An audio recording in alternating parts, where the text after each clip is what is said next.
I'd like to thank all the previous speakers and the sponsors for the event today. I know it's a little warm, but it was a whole lot warmer in 1781, 1786, when the colonists marched from up in the northern part of the eastern United States down to Yorktown.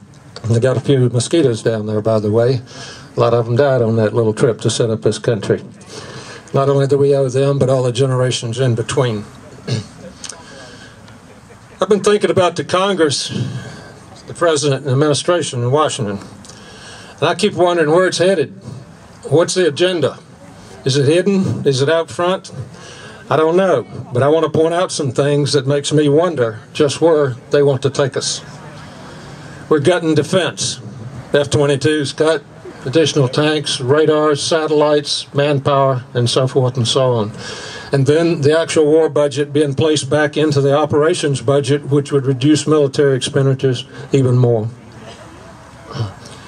Amnesty for illegal aliens, I haven't seen anything done about that, and we know what that's costing us.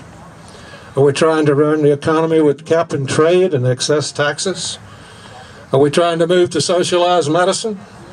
Are we trying to make all the employees of the federal governments and state governments and public employees of Franklin County and local counties SEIU or any union employees? Could that be on the works? Are we out to destroy capitalism? And let me give you a couple of examples how some of this stuff doesn't mean what it says. There's something called the fairness doctrine.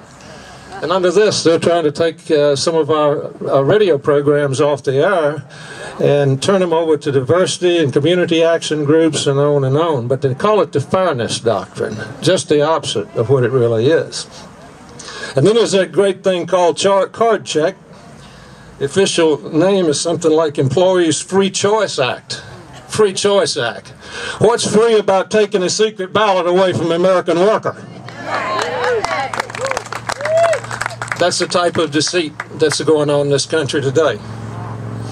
Now I want to talk a little bit about the budget, especially at the federal level, but I mentioned some state aspects as well. When this administration took over, the deficit was about $400 billion. That was bad enough. I didn't like it then. I don't like it now.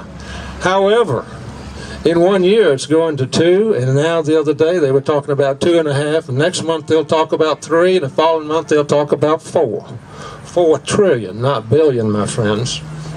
And then we had stimulus, we had bailouts, we had the President of the United States actually dictating who's going to be a president of an American firm such as General Motors. That's not American. No. They're taking over business and even selling Chrysler to a foreign country. Selling Chrysler to a foreign country. And the deficit projected in 7 or 8, 9 years at something like $9 trillion. I just can't imagine that amount of money, but I know you and my children and my grandchildren and now my great-grandchildren are going to be paying for that. That's unacceptable for us. We need to let them know it's unacceptable.